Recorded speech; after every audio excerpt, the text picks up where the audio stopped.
ஆண்டவராகிய இயேசு கிறிஸ்துவின் நாமத்தினாலே உங்களை யாவரையும் வாழ்த்துகிறேன். மீண்டுமாக ஒரு புதிய நாளை நாம் காணும்படியான பலத்தை கர்த்தர் நமக்கு தந்து இந்த நாளிலே அவருடைய சமூகத்திலே காத்திருக்க இந்த அதிகாலை நேரத்தை கர்த்தர் நமக்கு தந்திருக்கிறார். பைபிள் சொல்லுகிற அழகான ஒரு வார்த்தை யோபு 42:2 யோபு சொல்லுகிறார், தேவரே நீ செய்ய நினைத்தது தடைப்படாது என்று சொல்லுகிறார். And that no purpose of yours can be withheld from you. நீ செய்ய நினைத்ததை ஒருவரும் தடை செய்ய முடியாது என்று யோபு சொல்லுகிறார். பாருங்க, யோபுடைய வாழ்க்கையில நம்ம பார்த்தோம்னு சொன்னா எத்தனையோ ஆச்சரியமான பாதையில வழிநடத்தி வந்த ஆண்டவரை நாம் அறிந்திருக்கிறோம். யோபு நன்றாக வாழ்ந்திருந்த ஒரு மனிதன். ஆனால் ஒரு சூழ்நிலையிலே அவனுடைய வாழ்க்கையில் மிகப்பெரிய போராட்டங்கள் வந்ததை அறிகிறோம். எல்லாவற்றையும் இழந்து நிற்கிறதை பார்க்கிறோம். அந்த இழந்து நிற்கிற அந்த சூழ்நிலையில, தனித்திருக்கிற அந்த சூழ்நிலையில யோபு சொல்லுகிறார், அவர் செய்ய நினைத்ததை ஒருவரும் தடை செய்ய முடியாது. யோபுவுக்கு தெரியும், நான் நம்பியிருக்கிற என்னுடைய ஆண்டவர் எந்த சூழ்நிலையானாலும் கூட அதை திருப்பி ஆசீர்வாதமாக்கி எனக்கு தர முடியும் என்று யோபுவுக்கு தெரியும்.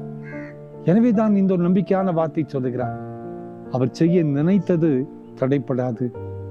இந்த காலை நேரத்திலே நம்மை ஒவ்வொருவரை குறித்து, உங்களை குறித்து ஆண்டவர் திட்டம் வைத்திருக்கிறார். உன்னை குறித்து ஒரு திட்டம் வைத்திருக்கிறார். இந்த செய்தி கேட்டுக்கொண்டிருக்கிற உங்கள் ஒவ்வொருவரை குறித்து ஆண்டவர் ஒரு திட்டம் வைத்திருக்கிறார். அவர் வைத்திருக்கிற திட்டத்தை ஒருவரும் தடை செய்ய முடியாது. அவர் நிச்சயமாய் நமக்கென்று செய்ய நினைத்ததை அவர் செய்தே முடிப்பார். கவலைப்படாதிருங்கள். நம்மை குறித்த ஒரு மிகப்பெரிய திட்டத்தை ஆண்டவர் கரங்களில் வைத்திருக்கிறார்.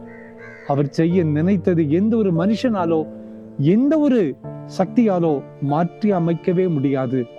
நிச்சயமாய் ஆண்டவர் ஆச்சரியமான பாதையிலே நம்மை நடத்துவார். ஒருவேளை இந்த காலை நேரத்திலே நம் கலங்கின உள்ளத்தோடு நாம் காணப்படலாம். என்னுடைய வாழ்க்கையில எல்லாமே தடையாய் வந்து கொண்டிருக்கிறதே, என்னுடைய வாழ்க்கையில எல்லாமே குறையாய் போய்கொண்டிருக்கிறது, என்னுடைய வாழ்க்கையில எதுவுமே எனக்கு சாதகமாய் வராமல் போய்கொண்டே இருக்கிறது என்று சொல்லி நீங்கள் கலங்கி நிற்கலாம்.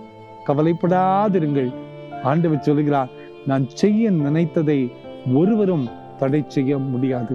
இன்று உங்களை குறித்தும் என்னை குறித்தும் வைத்திருக்கிற திட்டங்கள் மிகப்பெரியது. அந்த திட்டத்தை நிறைவேற்றுவார். இந்த நாளிலே அற்புதத்தை நிச்சயமாய் நாம் காண்போம். ஜெபிப்போமா? அன்பின் ஆண்டவரே, இந்த காலை நேரத்தில் நீ செய்ய நினைத்தது தடைப்படாதப்பா. எங்களை குறித்து நீர் வைத்த திட்டங்கள், எங்களை குறித்து நீர் வைத்த தீர்மானங்கள் ஒருவராலும் மாற்றி அமைக்க முடியாது என்று அறிகிறோமப்பா. இந்த காலை நேரத்துல உங்களுடைய கிருபையுள்ள கரமைகளை தாங்கட்டும். இந்த செய்தி கேட்டுக்கொண்டிருக்கிற ஒவ்வொருவரையும் நீ தொடும். நீர் வைத்திருக்கிற ஆசீர்வாதங்களை முழுமையாய் சுதந்திரித்துக் கொள்ளக்கூடிய பலத்தை நீ தருவீர் என்று கூட நாங்கள் நம்புகிறோம். இடையில என்ன குழப்பங்கள் வந்தாலும், என்ன போராட்டம் வந்தாலும், என்ன துன்பங்கள் துயரங்கள் வந்தாலும், என்ன துர்ச்செய்திகள் வந்தாலும், நீர் எங்களுக்காக செய்ய நினைத்ததை ஒருவராலும் தடை செய்ய முடியாது. அந்த ஆசீர்வாதங்களை பெற்றுக்கொள்ள பலத்தை தாரும். இயேசுவின் மூலம் ஜெபங்களும் எங்கள் நல்ல பிதாவே. ஆமேன், ஆமேன், ஆமேன்.